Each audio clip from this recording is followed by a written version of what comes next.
Bryan Smith here, and welcome to the DreamPath Podcast, where I try to get inside the heads of talented creatives from all over the world. My goal is to demystify and humanize the creative process and make it accessible to everyone.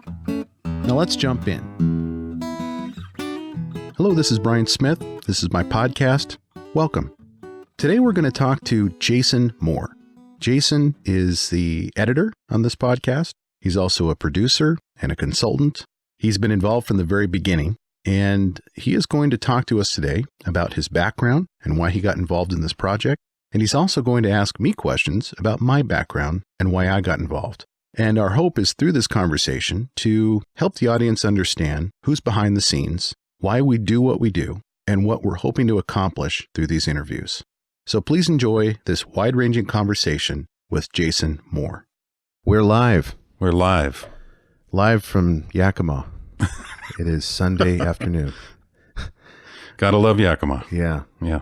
All right. Well, we're here talking to Jason Moore, who is my producer on the DreamPath Podcast and has been from the beginning. He's also an editor and a consultant and a friend and a family member as well. So we're here to talk about our work on the podcast and how it all came together. And I'll open it up to ask the first question to Jason. And what I'm curious about is why you decided to get involved in this project of helping me with the podcast, and what you were hoping to get out of this experience. That's a good question. Well, first of all, I love podcasts, and I love the idea of being creative and putting something tangible together for other people to listen to and learn from. There's always ways to improve your skill set, like things that you've learned as far as doing the audio work and recording, which is a passion of mine. And this is a great opportunity to keep me involved in that and to improve on my abilities to do it. Yeah. And that's kind of what I hope to, basically gain out of it. Plus, I learn a lot by doing it, hearing your guests, hearing you. I learn a lot about you, and I learn a lot about your guests, and it's very interesting to me. Yeah. So tell us about your background with audio recording and engineering that gave you the skill set to be able to work on this podcast. Well, it goes back. If I think about the first recording I ever made, I was, my brother and I got tape recorders when I was 9, he was 5. And just from the moment I had one of those, it was just an obsession to record everything, to make fake radio shows, to just be goofy and make sound effects and goof around. And the first idea I ever had to make music, I think I saw a program on TV on how they recorded music. And I got this idea one day that I would take both of those tape recorders. I made this little drum set out of a lunch pail and some buckets, and I recorded a drum beat. And I set it next to the other tape recorder, played that, and recorded a guitar part onto that. And back and forth. Multi-track recording. Yeah, multi-track recording. But it sounded like crap. It really did sound terrible. But over time, I learned how to do it a little better. And then I got into radio. And when I got into radio, that's when you really learn how to do analog. It was analog then. It wasn't digital. There was no computers. So 2 tape machines and being able to, do the voice and then put a bed on it and mix it all together and make commercials, make PSAs. And that kind of started me in the whole idea of, I could take this to a different level and do songs with this. And that's kind of what I've been doing since. And when the computer world came out and all these programs started coming out like Cakewalk, Cool Edit Pro, and N-Track Studio, multi-track recording, it makes it so easy. And since probably 1999, 2000, that's all I've been doing is messing with that. And just getting better and better over the years, you know? And the programs are getting better and better over the years. And all of the plugins that come with it are getting a lot better and better. And everything's starting to gel now in the digital recording area. You can do a lot. You don't even have to have a band. You don't have to have an orchestra section anymore. It's all just on this little keyboard and a computer. And it's amazing what's going on out there right now. Right. So do you find that your skill set is easily transferable over to the podcast world, your musical recording experience? Yeah, because it's set up kind of similar. It's multiple different tracks that you've got to mix together to make it all the finished product. And yeah, that's how you do it. So where do you see this podcast going in terms of your vision? I know that it's pretty early on in the process, but based on what you've seen so far, where do you see this going, and what do you see maybe what our challenges might be over the next 6 months to a year? Well, I see it in my eyes. I see it getting better and better and better, and that's my hope, that we can do a wide range of stuff. And the challenges, there's so many podcasts out there. It's a constant challenge. I would think that you're trying to sort of, I don't think you're trying to beat the guy or whatever, or get better than everybody else, but at least get in there into that notch where you're trying to be heard and seen in a sea of literally 750,000 podcasts. Yeah. And when you start off with a grassroots effort like we've done, it's a challenge. I mean, finding guests is one thing. Figuring out the technology, okay, that's another challenge. But really, I think our biggest challenge, as I see it, is getting the word out in a way where we're going to have subscribers and downloads and listeners that will allow us to keep going.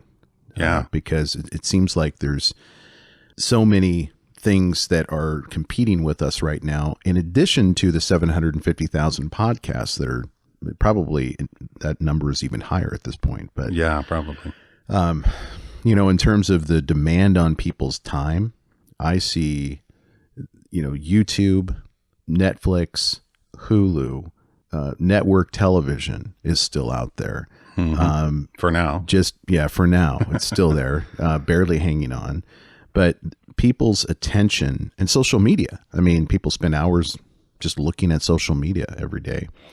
So how do you break through that noise and all of that content to be seen and heard? And I think the jury's still out on how we're going to do that. But I think you're right. But the way I look at it is, all we have control over, we don't have control over whether somebody is going to find us on a Google search or in the iTunes podcast store. All we can do is talk to people that we're genuinely curious about and want to know more about, people who are good storytellers and are quality interviews.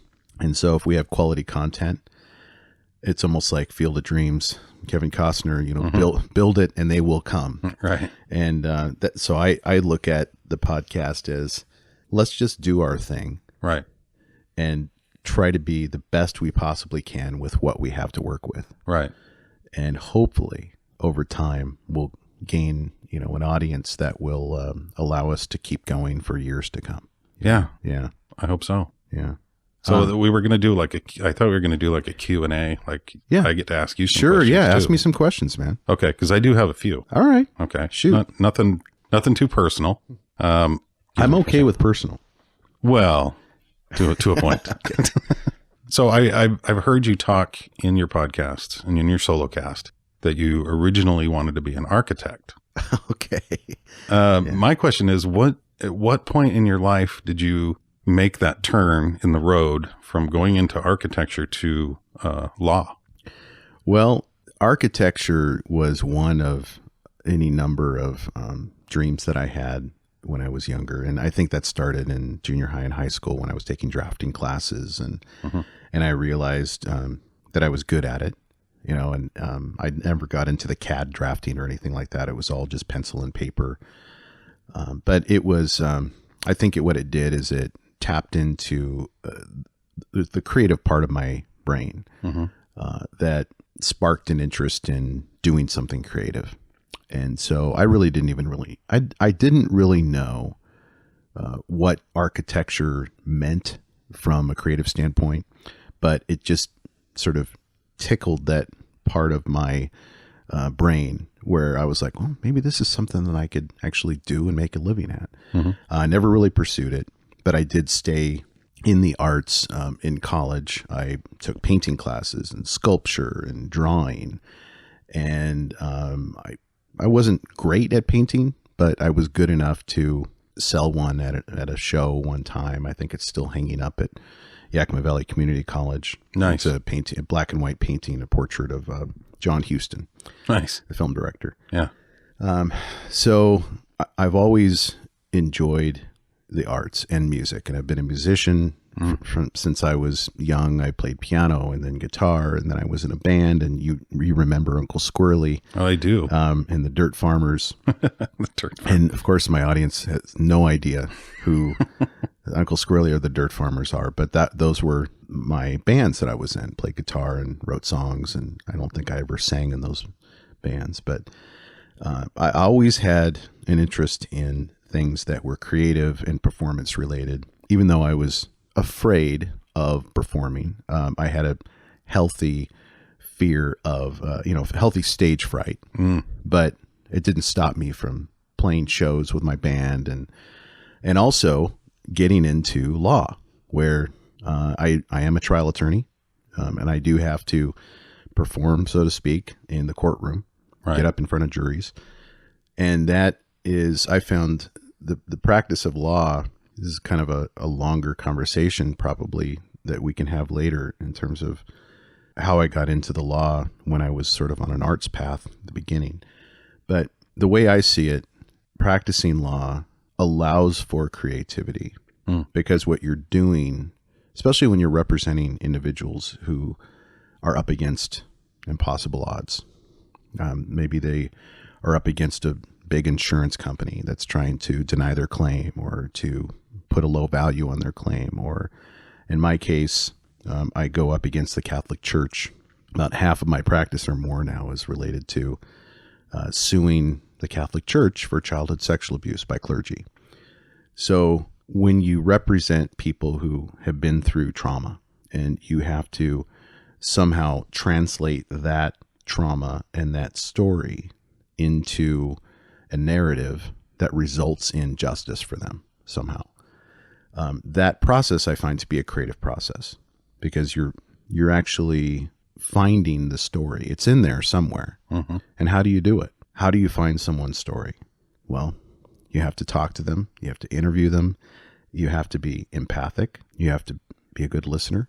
And you have to let that story come out organically. You can't impose your own narrative or your own understanding upon their journey. And so I think what I've found with the practice of law is that I got pretty good at that aspect of finding people's stories.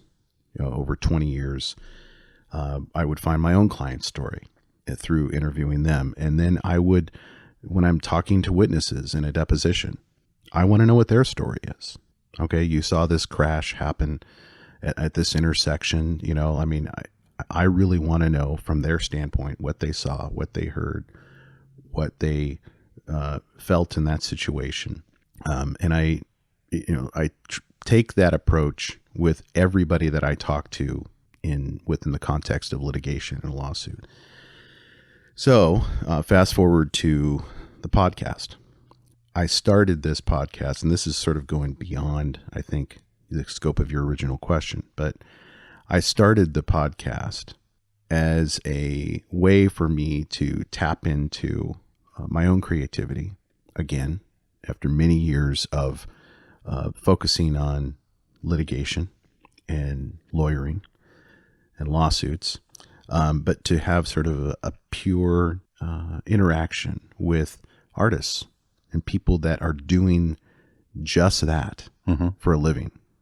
And they're making money at it. Yeah. And they're putting food on the table. And they're putting their kids through college. And they're paying for their retirement. And it's like, wow. How did you do that? How did you manage to do something that creative and that specific and turn it into a career? And so that's why I started this podcast. And I feel like the skill set that I gained over the last 20 years as an attorney has really helped me be a better listener when I'm talking to just regular folks, right, who have their own journey to tell me about. And then I want to know about that. And I hope my listeners want to know about that too. Well, I think they do. That was actually going to be my next question is, at what point did you get the idea of this podcast? Like, when did that happen?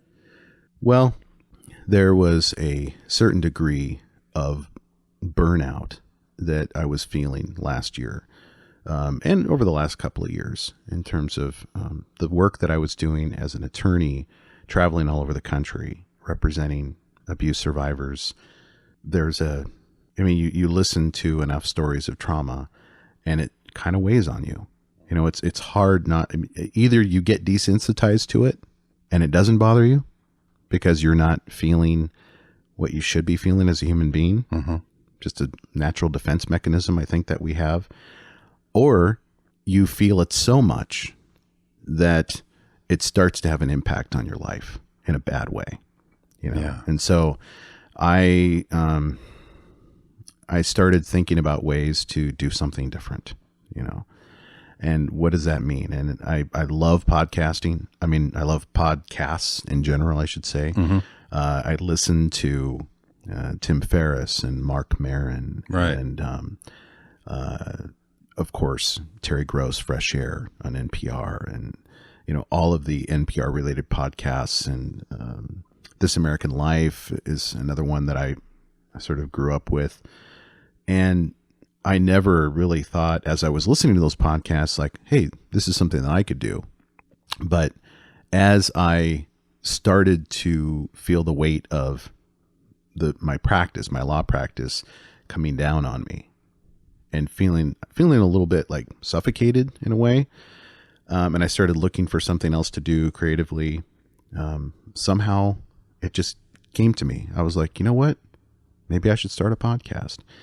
And so I talked to my oldest daughter's ex-college roommate and good friend, Tanin Jahanbani. And we've been friends ever since they've been friends.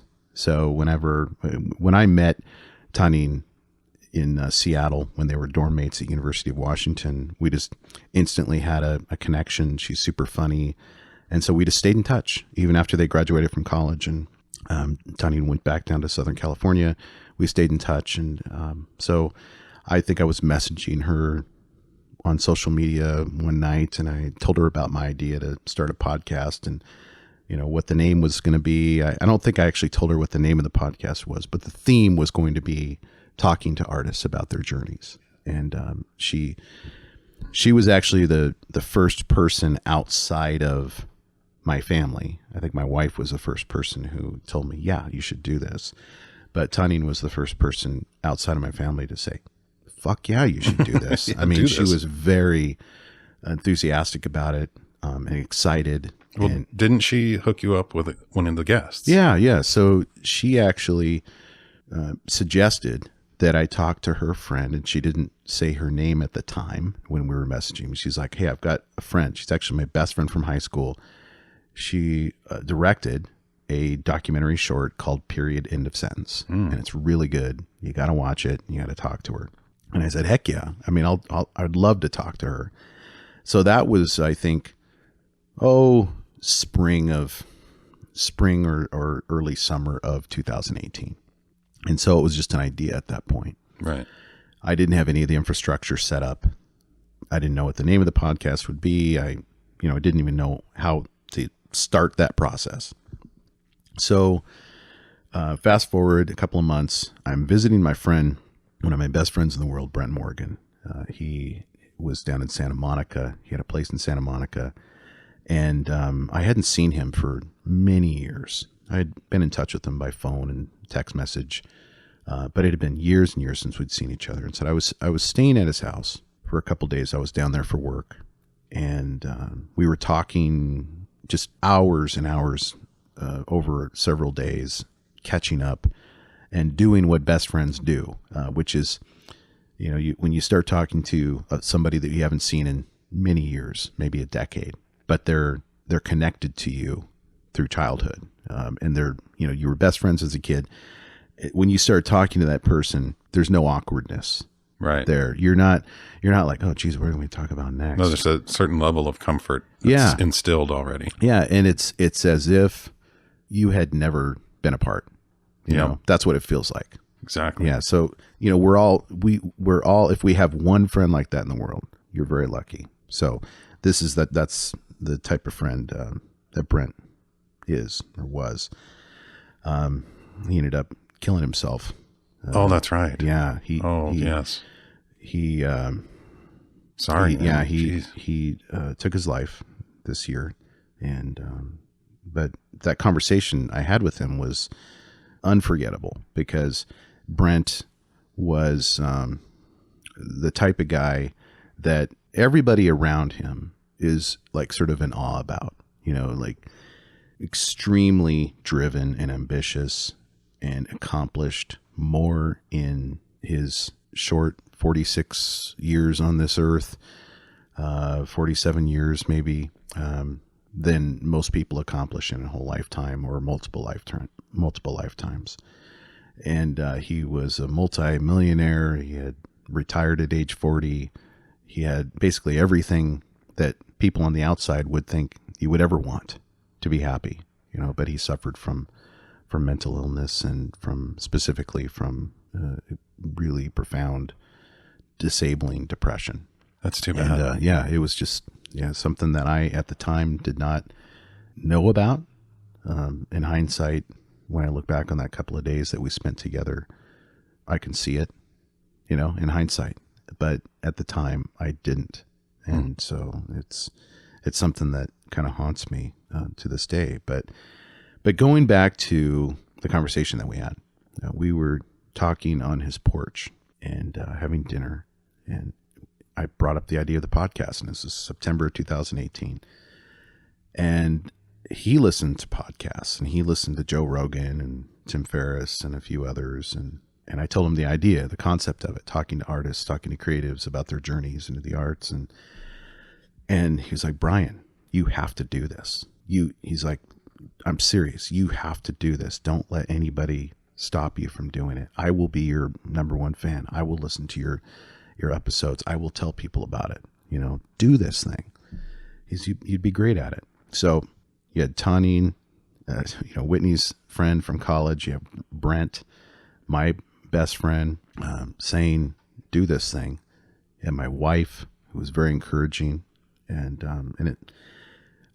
fast forward to Sundance Film Festival. I'm there with my wife. It's January 2019. And I am posting on social media, I think, some pictures of my wife and I at various events at the festival. Yeah, I remember that. Yeah. And Tani messages me and says, Bryan, Raika Zatapchi, my friend who directed Period End of Sentence, her film is at Sundance right now. And it turns out that it was playing at one of these side events that's associated with the festival. And so my wife and I went to see it. So we see this 24-minute documentary and are blown away. And I think the whole audience was. And so I was super excited because at this point I've seen Raika's work and I am really motivated to put this podcast together so that I can talk to her. And so Tani messages me again and she's like, she's in. She wants to do it. But by this time, the logistics got a little more difficult of interviewing Raika because Netflix had bought the documentary, I think, in December. And also she had been nominated for an Oscar for Best Documentary Short. So when you're nominated for an Academy Award, you are on a campaign, basically. I found this out when I interviewed her, that it turns into sort of a press junket type of thing where you're flying all over the place and you're doing interviews and trying to get the word out about your film. And so I made contact with Raika, and we started talking about timing and realized that it just wasn't going to be possible to do the interview before the Academy Awards. It would have to be afterwards. And she said, don't worry, just think of how cool it will be if I actually have an Academy Award, you know, when we're talking. And I'm like, you're right, that would be fantastic. So let's be patient, let her get her press stuff done, and then we can talk after the ceremony. Anyway, she won. as you know. Yeah. And so she graciously, even though she was extremely busy after the ceremony and the receiving the award, she agreed to meet with me, and that resulted in being interview number 2. So she was guest number 2 in episode 3, because the first episode was my intro. So that's how I found Rika, and that's how that episode came to be. And the first episode, Hiba Jamil, was also through a friend, an acquaintance, someone that I had worked with and who knew Hiba and connected me with her. And I think it was a perfect way to start the podcast. Yeah. Someone who has a story that deep and layered, traveling as a refugee all the way from Iraq, to the United States and then to the Pacific Northwest. Really harrowing story. I cannot ask for better content than that. Someone's journey who has been through something that most of my audience can only imagine happening in movies. Right. When it happened to her in real life, and she's telling us about it. So I found it inspiring, and I was so grateful to hear that face to face. And that's why I love doing these interviews face to face too, is you're in the moment with this person, you're making a connection with them. And I think that the audience, the listeners, can feel that too when that connection is being made. And that's why I like to have that face-to-face contact whenever I can. And of course, we're not going to be able to do that with all of our interviews. We're going to have to, just because of logistics and travel constraints and time constraints, we're probably going to have to do some of these by phone or Zoom. And that's probably going to work out fine. We can make it work. Yeah. I think we're going to find that those are going to be just as compelling, or maybe just compelling in different ways as the face-to-face interviews. But, my personal preference, just because of my career and the way I've practiced law, it's very hands-on. I like to be in the same room with a witness or with my client. The phone conversation is great, but I really like that face-to-face contact to be able to make that connection and have just a better understanding of what they're telling me. Do you think that sort of element in society is kind of not as much there anymore, the face-to-face? Do you feel like it's mostly text and phone now? Yeah, I think that is a sad reality that we're all facing in this tech world. We're looking at our screens more than we're looking at our friends and our family members. Also, I think the depth of our connections and our conversations that we're having is problematic. In other words, we're not really connecting with each other for whatever reason. I think technology is one of those reasons. But when you sit down with someone in a podcast setting and you turn off your cell phone because you have to, because that's Jason's rule. Jason, the editor, says, Bryan, turn your goddamn cell phone off, dude, because it creates interference. But what that also does is it stops all the notifications and all of the bullshit that comes through our phones and distracts us from the task at hand, which is making a connection with whoever you're with. Exactly. So I think what happens in a good podcast is you have someone taking their time, and they're not on a clock or a deadline, and they organically establish a rapport with who they're talking to, and they figure out what that person's story is. And it could take 30 minutes, it could take 20 minutes, it could take 2 hours or 3 hours. In Joe Rogan's case, Yeah. Those are the marathon interviews. But, I think there's something refreshing about hearing a long form conversation happen like that, because we are starved for that type of connection. I really feel like we are terrible in the current culture at having long form anything.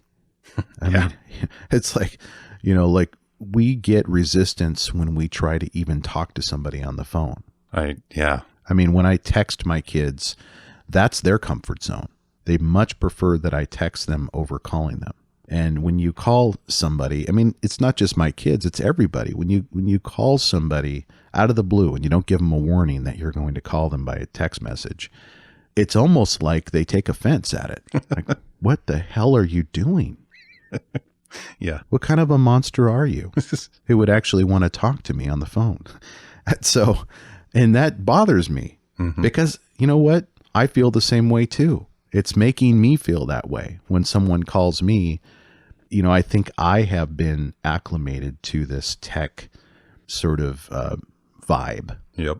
This tech mindset where we just want to be looking at our screens and we just want to be typing into our devices, looking at our laptops. We don't want to be pulled away from the screen to talk on the phone.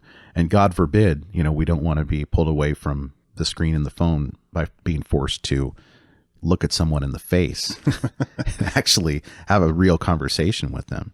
But when you hear a real conversation happening that goes somewhere that usually conversations don't go, that's what I love about podcasts. And that's why I want to be a part of this world.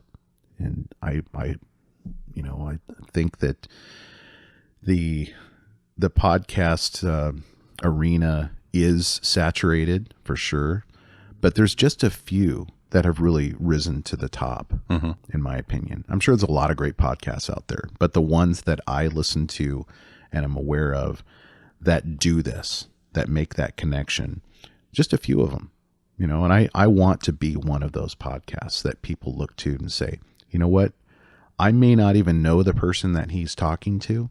You know, Bryan may be talking to an artist that, or a filmmaker or a writer that I haven't heard about before, but I'm going to learn something and it's going to be meaningful and it's going to be refreshing to actually hear and feel that connection being made in long form conversation. Well, I think you're doing a great job doing that, and you've got some pretty good guests so far. I think my favorite two are the BJ Liederman and the Gerald Johnson. Yeah. Those are my two favorite ones. Those are because they're music related, I think. Yeah. And that they actually play on there, which is great. Well, yeah, you know, I found that those episodes were really exciting for me to be in at the moment. Like I felt the excitement when I walked in and I saw Gerald Johnson had his bass and his amp set up. Right on. You know, I was like, whoa, this is fucking cool. You know, something awesome is going to happen here. And he started playing and he was playing an original tune and he was singing and I was like, oh my God, this is why I started this podcast, to be able to make this type of connection with someone who has made such a huge impact on the music world. And same thing with BJ Liederman. When I met him in a cafe in Asheville, rural Asheville, North Carolina, he had me meet him at his favorite diner. And I was there with my daughter and we're sitting down and all the wait staff there knew him. And I get to know him before we start the interview in this way. And then we started the interview completely spontaneously on a hike in the woods in Asheville, North Carolina, which I didn't know that was going to happen. That was BJ's idea. So the fact that these two episodes are your favorites, I don't think is a coincidence. I think that the fact that there was something spontaneous happening that made them a little different. I think so. And unique. Yeah, that's why they're some of my favorite episodes too. And so I try to, and that's why I try to interview people in their creative space too. I think it lends itself to the guest being more comfortable talking about their journey because they're in their own space. And let's say there happens to be an instrument in the room at that time. You know, maybe they can pick up the instrument and play a little something, or it just adds a little something special and unique to that episode. And that's what I'm trying to do with the podcast. So in terms of the guests, the types of guests that we've talked to on this and we plan to talk to, filmmakers, painters, musicians, are there other types of creatives that you want to see incorporated into our guest list? The reason I ask is that I have an opportunity to talk to a pretty famous person in the bagpipe world. Oh, wow. And this is a bagpipe, basically instructor, but also performer. And he has albums out and, is kind of world class in that arena. That would be interesting. Yeah. And I get connections made through friends and colleagues and through the people that I interview, to talk to not just musicians, not just painters, but, people that I know that a bagpipe artist or a bagpipe musician is a musician, but someone that's off the beaten path is what I'm saying. Yeah. Someone who's in a creative space that is really not mainstream at all. So what are your thoughts about where we could take this in terms of the types of creatives that we could talk to? I think the sky's the limit on that. There's so many different forms of art out there and different types of creative energy being thrown around from all kinds of different people that I think we're going in the right direction. I don't think anything's off limits. Yeah. A bagpipe guy, that sounds like fun, kind of. I'm not the hugest fan of bagpipes, but I think they're an interesting instrument. Yeah. But yeah, I think that this could go anywhere. Yeah. And if you just sit down with actors, actors are cool. And especially if they've had a resume of good work and they can talk about people they've worked with and directors they worked with. I lean more towards like the musician guys or the producers and stuff like that. That would interest me, but that's not where it's not all about me. Right. I have some opportunities to interview people that are doing types of visual art that I didn't even know existed. Working with neon, working with glass. Yeah. I knew that glass art existed, but the way that it's being done is mind-blowing. So what I'm excited about is learning more about the art that is out there, and that the artists who are creating it, how they're making a living doing it, and how they found that type of art. So that's what's exciting to me. Yeah, definitely. Yeah. Have you ever considered or even tried to contact comics? That's an interesting art form, and those are very interesting people, comics. Yeah, well, I absolutely want to talk to comics because that has been a passion of mine, not doing comedy myself, but Right. just comedy. I love stand-up specials, and I watch a lot of stand-up specials on Netflix and iTunes. I'll pay for them on iTunes. Whenever I'm in Los Angeles, I go to the Comedy Store and try to see their lineup. Eliza Schlesinger, Dave Chappelle, David Spade, and Bill Burr, all of these folks who drop in and that are paid regulars at the Comedy Store and the Laugh Factory. I try to stay tuned into whatever's happening in comedy because I find that comics are some of the most fascinating performers because what they're doing seems more vulnerable than just about anything that other artists are doing out there. I mean, I don't want to say that, you're not being vulnerable when you're acting or when you're directing or when you're painting. There's vulnerability, and whenever you're putting yourself out there creatively, there's vulnerability to that. Sure. But for me to watch a comedian, especially live, be front row of the Comedy Store in the original room, really small room, and to see a comic that you may not have ever heard of get up on stage and try out new material. Or maybe it's not new material, maybe it's old material, but they're trying it on a new audience. And it makes you feel a little bit uncomfortable. You're kind of on the edge of your seat. You're like, oh shit, you're rooting for them because you don't want them to bomb. No. Because bombing makes everybody feel awkward. You want them to do well. You want them to make you laugh. You don't want to see someone fail on stage. But just imagine being that person. It's like you tell a joke and you have immediate feedback. Yep. You know exactly whether it landed or it fell flat.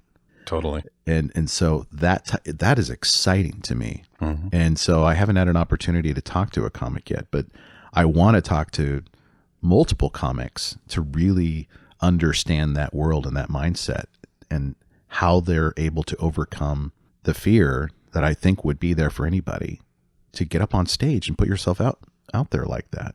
Completely. Yeah. And I think, as far as, and I'll just tell you just from my little bit of experience being on stage and playing an instrument, there's always butterflies. It's nervousness beforehand, but once you get out there and get going, and the thing for me is I have an instrument to hide behind. Right. I'm not actually, I understand that vulnerability that you're talking about, because you're naked up there you're just up there with a microphone. You're spilling your heart out to these people. And, like you said, edge of your seat, you don't know, is this thing going to work? Are people going to laugh at this? Or is it just silence? Right. And that's scary. Yeah. It's really scary for me to think about because, with playing in a band, and I've played in a band and I've been on stage, and the people that are in the audience, they're going there to hear music, and you're giving them that music.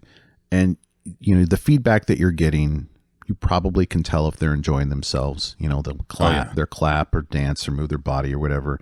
And you get a sense of whether you're delivering what they expected. With comedy, that immediate feedback that you get is a slap in the face through silence or praise through laughter. And it is so either on or off, and it just scares the shit out of me to think about preparing these jokes. But to prepare that material and show up on stage and just put it out there and wait for people to give you that feedback, it's got to be a huge high if it works. Yeah. And I'm just wondering what that low feels like. What does the bomb feel like? It's got to be terrible. Yeah. I mean, it's got to be. Yeah. I mean, I've been rejected before. We've all been rejected in our personal lives. Yep. But to be rejected by this room full of people who they paid to see you, all they want from you is to laugh. Like, make me laugh. And so, yeah, I absolutely want to talk to comics, and I'm hoping to establish some relationships with various comedy clubs in the Pacific Northwest and in Los Angeles, so I can hopefully make those connections and start talking to them. So I'll ask you one more and kind of personal question. Yeah. And this is related to your dad, if you don't mind. That's fine. Your dad, as people may know in the podcast, if they've listened to all of them or are listening to them, know that your dad used to be a chartered pilot, right? Right. And used to fly around various people and rock bands, including Heart, Def Leppard, and a couple of other bands, I think. John Cougar, Neil Young, Joni Mitchell. He flew a lot of entertainers. Bob Hope. Oh, Bob Hope, yeah. Cool. Yeah. How do you feel his legacy has helped you or not helped you in your life? Well, he had quite a legacy, not as a entertainer or a famous person, but he had a huge impact on me because he was such a bigger than life character. And the life that he lived was pretty exotic and adventurous and intriguing. And everybody wanted to know what he was doing. All my friends, who's he flying now? And it was always somebody interesting and exciting. And so he did take me on some of his journeys with him. I got to meet some of the bands backstage at concerts. I met Heart several times. And I think I talk about that with my interview with Roger and Michael Fisher. Yeah. And what that legacy did for me, I think, was to inspire me to talk to the very people that he had relationships with so that I could get to know him better, because I didn't know him that well. I knew he was on the road a lot. And so one of the reasons that I selfishly wanted to talk to Roger Fisher from Heart and Michael Fisher.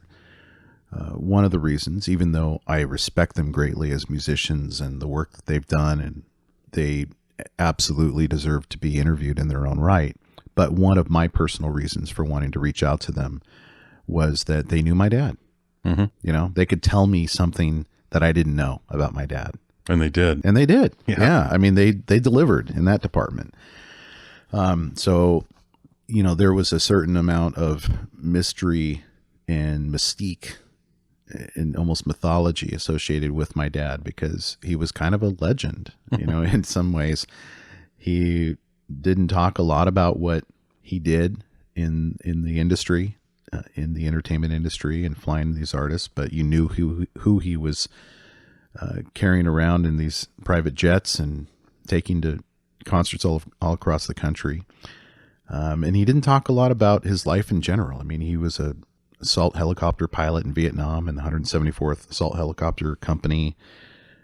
He was shot down 3 times. Wow. Had multiple Purple Hearts, was actually shot, caught malaria while running from the enemy for 3 days in the jungle when he ran out of malaria medication. Jeez. He got all kinds of, all kinds of medals for his service in the military, but he never talked about it, and he refused to talk about it. So that type of character in your life, where you know that he's done incredible things and he's had all of these adventures in his life, but he's not willing to talk about them or share them. How do you find out about someone like that? Like, how do you investigate and learn about someone that's so close to you, like your father? You know, and so, you know, that's what I am trying to do, in part by talking to the creatives that knew my dad. For instance, my dad knew Cameron Crowe because Cameron was married to Nancy Wilson, who was That's right. the guitarist for Heart. That's right. And Cameron would hang back with my dad at the tarmac. And, you know, Cameron was not a partier. My dad really wasn't into the after parties at after the concerts, the Heart concerts. He would hang back with my dad, Cameron would. And I actually met Cameron backstage at a Heart concert in Texas one time. So I did reach out to Cameron, and he wasn't able to talk to me because he doesn't do podcast interviews, at least not right now. He's super busy with the Almost Famous musical that he's put together that just started in San Diego. I didn't know that. That's cool. Yeah. It just, the opening night was, I think, Friday night. And I did reach out to him, not only because I fucking love his movies, and I think he's a fantastic screenwriter and director, film director, but he knew my dad, you know? So it is, my dad's legacy is influencing me a little bit, maybe a lot, in terms of what's motivating me, in terms of who to talk to. But I also think that my dad was such a larger than life character, and I did not feel larger than life at all. You know, I felt smaller than life compared to him and everything that he had accomplished. So in a way, he is someone to aspire to be like, because he was so charming and he was so charismatic, and he was someone that I wanted to be. You know, I mean, that's the way a lot of father-son relationships, I think, are. Absolutely. You know, and that's just the nature of, you know, kids, the way they look up to their parents and whatever. But his ability to operate in that universe of, you know, working with creatives, and even though he was flying them around, he wasn't working with them creatively, it still made it seem possible to me that, hey, maybe I can be that creative person too. And so I don't know, I haven't really thought about it. It's almost turned into a therapy session, but I haven't really thought that much, and maybe I should, but I haven't thought a lot about how his legacy has influenced me or the podcast. But off the top of my head, that's what I'm thinking about right now. You know, what did he leave behind? And how did it how did it not affect the podcast? I think that was another part of your question. How did it affect it or not affect Not affect it, and I think that I'm just a very different person than my dad. I took a very different journey, different path than him in life. And I don't really see myself right now trying to be him necessarily, but I do aspire to have a lot of his qualities. And it's, some of his qualities were, he was not a perfect man. He was a very flawed individual in some ways. But the things that were great about him are the things that I'm trying to improve upon in my life and be more like him. For instance, charisma. I'm fascinated with the whole concept of charisma and what that is. And you and I were talking about charisma the other day. Right. Like, what is charisma? We looked up the definition. We kind of know what it is, but how do you define it? Right. Well, it's charm. It's sort of it's a presence that you have that is attractive. Yep. So when you walk in a room, you know who has charisma and who doesn't, even if they're not talking, even if they're not engaging with you. You just look around a room and you just kind of know who has charisma. Certain people have a certain kind of swagger. I want to be around that person. Yeah. And so that's something that I think a lot about with podcasting is I want to be charismatic because I want people to be attracted to me in terms of me as a speaker and a host. And I want them to feel comfortable and I want them to listen, so how do you do that? And I look to my dad in some ways, he was one of the most charismatic people I've ever met. And his friends will tell you that too. I mean, this is a guy that was in charge. As soon as he walks into a room, it's like, okay, that guy's in charge. And he was funny. And, I looked at charisma in terms of like who has so much charisma that it's almost oozing off of their presence. It's someone like Jack Black, Yeah. He can like lift up one eyebrow and make you laugh, one little facial expression and you're just laughing uncontrollably. Yeah, that would be a hard interview for me, like with Jack Black, because I'd be laughing all the time. Yeah. If he just does the Nacho Libre thing once, I'm done. Right. Yeah.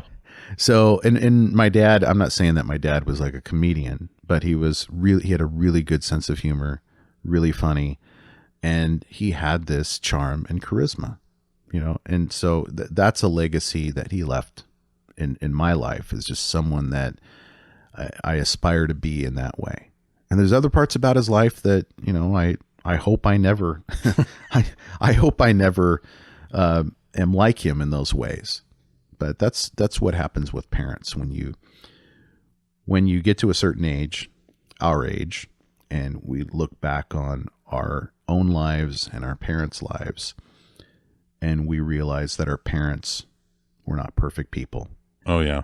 And that's a tough moment, a tough realization. But once you are at peace with that, you can accept it, and you just accept all of the assets that they brought to the equation and all of the terrible shit that they brought to the equation too. And you're just like, this is just the way it was. It's just part of life. They did their best. Yes. I think everybody does their best, hopefully. And you can't fault that person for not living up to everything that you wanted them to be, as a parent or a friend. And I think that's part of maturing into an adult, into adulthood, is that realization. And I think we can be more at peace that way too. Because otherwise you're just holding on to bitterness and resentment, right? Yeah. It's like, God damn it. Why did he do this to me? Why did he say that? Why did he hurt me that way? We all have those anecdotes from our childhood or our teenage years or our 20s or 30s when a parent let us down, said the wrong thing. But, I tried to hold on to the things that were awesome, and appreciate those about both my parents. But we were talking about my dad, so that's why I talk so much about my dad. We're having a therapy session with Dr. Jason Moore. No. Yeah. So do you see technologically a way to interview more than just a couple of people at the same time? And also logistically, just in terms of having a conversation, do you see, for instance, if I want to interview an entire band, like a 4-piece or 5-piece band, how would we accomplish that? Well, the setting you have right here, right now, if we could do it in a situation where we're at, and nobody, that's listening knows where we're at. Yeah. We're actually in your, like one of the main offices in your law firm, right? Right. Have them all sitting here with a microphone. Like a big conference room table. Yeah. Yep. And you have the ability to do 4? 6, actually. 6. Perfect. Yeah. Yeah. We could do it. 6. You want to get Def Leppard in here? I'd love to get Def Leppard. Me too. Yeah. Or actually, go to Great Britain if that's where they're at, Sure. And can I go there? Yeah, of course. Yeah. I wouldn't leave you out of that. I got to go do the Roger Fisher one with you. I thought that was fun. Yeah. It was fun, but it was interesting. Yeah. It was a challenge. That space that we were in was echoey, creaky old barn. Mm-hmm. Plus we had 2 guests. That was the first time we were interviewing 2 people at the same time. Yep. And figuring out the logistics of that. We've been talking to creatives from all industries, asking them about their journey into their career in the arts. I don't think I've heard any redundancy amongst these guests. In other words, they all have very specific, unique journeys. And to me, they're all fascinating. But do you see a point, maybe a year from now, maybe 5 years from now, where we've already learned as much as we're going to learn, and that we're going to have to move on to a different type of format or a different theme in this type of podcast setting? No, I think, like you said, everybody's journey is different, and everybody goes through different stuff in the creative world, whether they're musicians, artists, painters. Everybody's journey is different from the other people. A lot of, you're going to notice, like when you talk to a couple of people, there will be similarities in their process of what they had to do to get where they're at and that kind of stuff. But I think everybody's so different in the way they approach life that you're going to hear new things each time. You're going to hear more interesting things from each person. Yeah, I'm glad you said that. I think that's where I'm coming from as well, is that I don't really see this becoming a redundant exercise because of that uniqueness of everyone's journey. And, I, for one, am fascinated to hear it every single time I talk to someone about their path into the arts. I am genuinely fascinated and curious, and I am grateful that they share it with me. I hope it stays that way. Yeah. And I guess if it doesn't stay that way and it becomes in some ways redundant or boring or just not very interesting, I guess we can, switch it up. Yeah, switch it up and kind of move in a different direction. But until then, I'm really excited about where this is going. Me too. Yeah. We could always go into politics, and that would really be redundant, possibly. Yeah. Right. Well, yeah, I'm going to stay out of politics, but if you want to run, no, I'll be your campaign manager. I don't have what it takes to do that kind of. All right, man. Well, it's good talking to you. Jason Moore, editor, producer, and consultant extraordinaire. Thank you. Thank you, Bryan. Hey, thank you for listening, and I hope you enjoyed today's episode of the DreamPath Podcast. If so, I have a favor to ask.